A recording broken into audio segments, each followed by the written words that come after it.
Sir, அவன் நம்ம நாட்டுக்குள்ள வந்ததுல இருந்து ஆயிரக்கணக்கான பேர் செத்து மடிஞ்சுக்கிட்டு இருக்காங்க.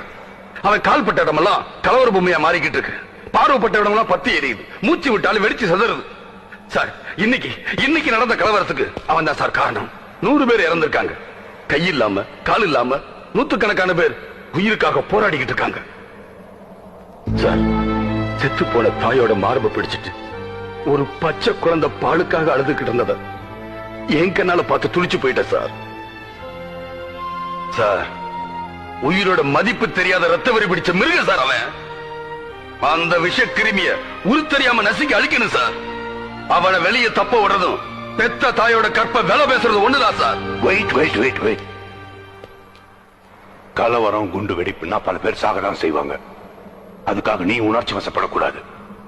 You're a police officer. Behave like an officer. எப்படி சார்? ஏன் முடியாது? நான் இல்ல. கலவரம் நடக்கிறது 2 நாளைக்கு முன்னாடியே எனக்கு தெரியும். நான் கண்ட்ரோல் இல்ல.